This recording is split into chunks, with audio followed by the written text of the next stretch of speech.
Hello everyone, welcome to our channel NCERT Yoddha. This is the first video of our channel and I hope आप सभी लोगों को यह video पसंद आएगा। मेरा नाम है Pankaj Kumar Yadav and I am going to teach you SST English and economics on this channel.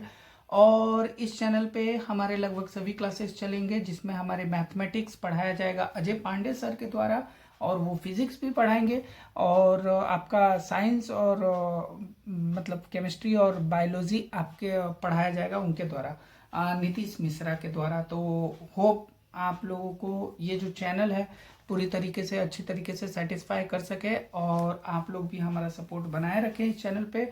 ये पहला वीडियो है, so I am very much excited about this video. And ज़्यादा बातें ना करते हुए चलिए हम लोग अपने पहले चैप्टर पे जंप करते हैं, जो कि मैं स्टार्ट करने वाला हूं। अपना पहला चैप्टर है rise of nationalism in Europe, जो क्लास 10th के हिस्ट्री का सबसे फर्स्ट चैप्टर है। और इस चैप्टर में जो आपका टाइटल है, ये टाइटल में जो है rise of nationalism in Europe या यूरोप में राष्ट्रवाद का उदय। तो बच्चों यहाँ पे मैं आपको सबसे पहले इस टाइटल का मीनिंग समझाना चाहता हूँ। इस टाइटल के मीनिंग में क्या होता है कि देखिए, यहाँ तीन वर्ड सबसे ज़्यादा इंपॉर्टेंट है। एक है राइज, एक है नेशनलिज्म और एक है यूरोप। तो राइज का मतलब उदय होना, जैसे सूरज हमारा उदय होता है, sun rises in the east, तो उदय होना। किस चीज़ का उदय होना? नेशनलिज्म का। अब ये नेशनलिज्म होता क्या है? सबसे पहले हम लोग इस बात को समझते हैं कि राष्ट्रवाद जो है वो नेशनलिज्म होता क्या है। तो बेसिकली नेशनलिज्म जो हमारा होता है वो एक राष्ट्र के प्रति जो एक अपने से आगे बढ़कर, ठीक है, अपने से आगे बढ़कर अपनी मातृभूमि के बारे में सोचना, अपने लोगों के बारे में सोचना, और एक मर मिटने का जो जुनून होता है उसको हम लोग राष्ट्र की तरह हम लोग कह सकते हैं, या राष्ट्रवाद की तरह कह सकते हैं, जो कि एक राष्ट्र का उदय करता है। लोगों का इतना जुनून होना अपने अपने आप अपने लोगों के प्रति, अपनी भाषा के प्रति, ठीक है। तो ये जब जुनून एक हद पार कर जाता है और उसके लिए जीने मरने की स्थिति में भी लोग बिल्कुल नहीं हिचकते हैं अपना प्राण देने के लिए, तो उसको हम लोग राष्ट्रवाद की भावना कह सकते हैं। और अगर हम क्लास 10th के हिसाब से आए तो क्लास 10th के हिसाब से if we are going to define it in a proper manner according to class 10, तो आपका ये हो जाएगा, nationalism is an ideology and movement that emphasise loyalty and devotion to a nation.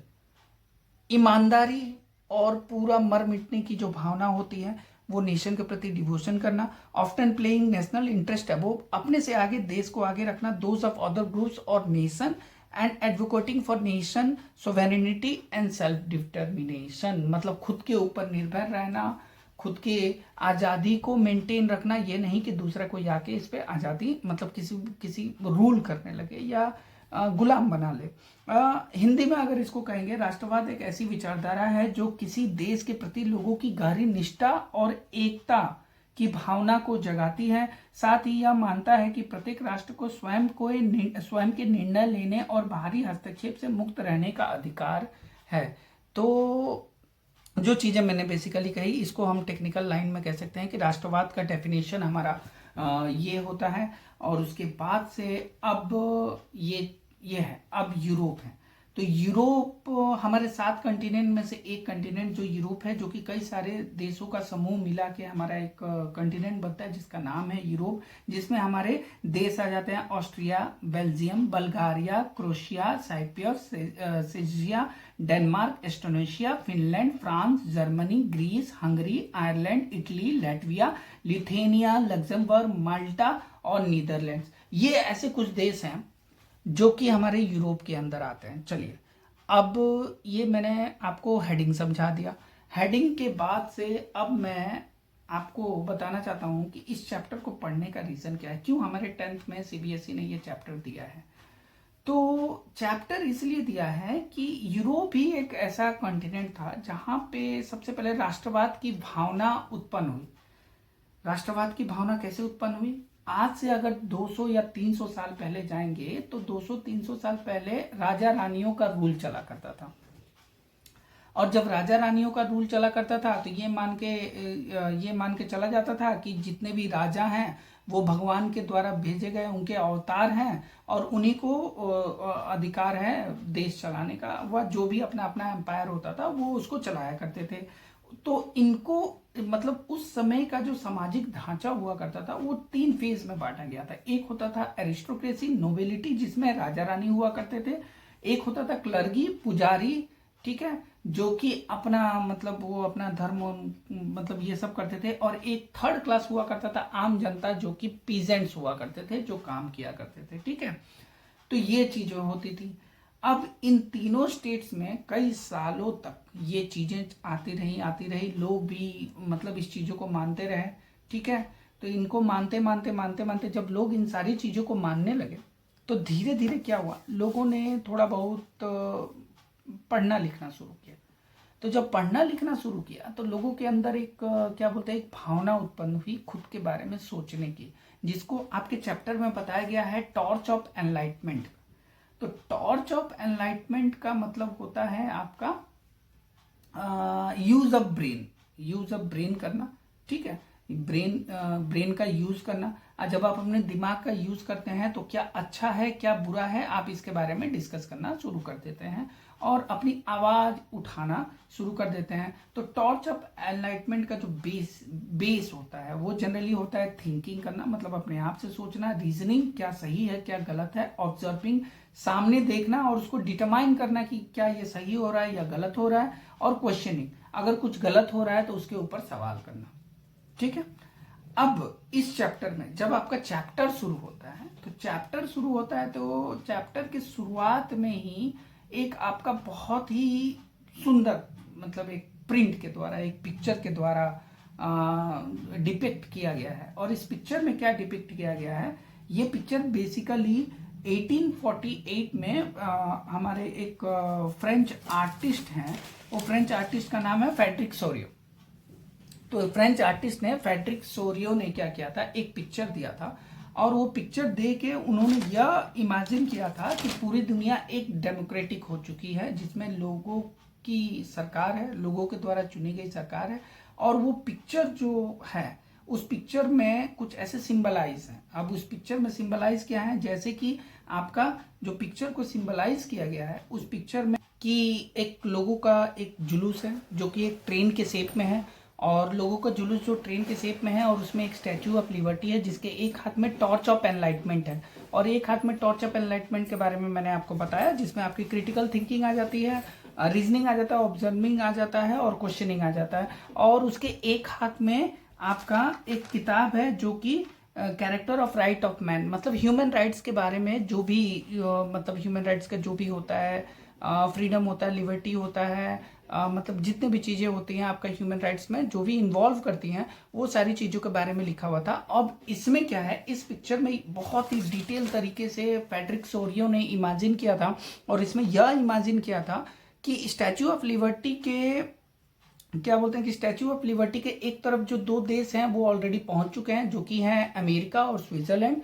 ठीक है। ये already as a nation state हो चुके हैं और जस्ट बाकी जो देश हैं पूरे यूरोप में, बाकी जो देश है वो लाइन में लगे हुए हैं एज ए डेमोक्रेटिक देश बनने के लिए, क्योंकि इन्होंने ने जो राजा रानी का जो सिस्टम था वो सिस्टम को पूरी तरीके से कुचल कर, इनसे लड़कर और वो आगे डेमोक्रेसी की तरफ बढ़ते जा रहे हैं। और इसी लाइन में आपका जो देख सकते हैं कि पिक्चर के सबसे नीचे में देख सकते हैं कि उसको जो राजा रानी का सिस्टम को लोग जो खत्म कर रहे हैं उसके सबसे नीचे में देख सकते हैं कि पूरा तितर बितर कचड़े टाइप का तितर बितर पूरा राजा रानी का पूरा सिस्टम बिखरा पड़ रखा है। लोग उसको पूरी तरीके से ढकेल दे रहे हैं, पूरी तरीके से इग्नोर कर दे रहे हैं और अपना ध्वज लेकर, अपना पताका लेकर वो क्या बोलते हैं स्टैचू ऑफ लिबर्टी की तरफ बढ़ते जा रहे हैं। इस संदर्भ में हमारा एक स्टेट आता है जिसका नाम है फ्रांस, जो कि अब वो वर्ज पे है, मतलब जिस समय पे उन्होंने फ्रेडरिक सोरियो ने ये अपना बनाया था, पिक्चर प्रिंट करवाया था या पिक्चर बनवाया था, तो उस समय पे क्या बोलते हैं फ्रांस जो है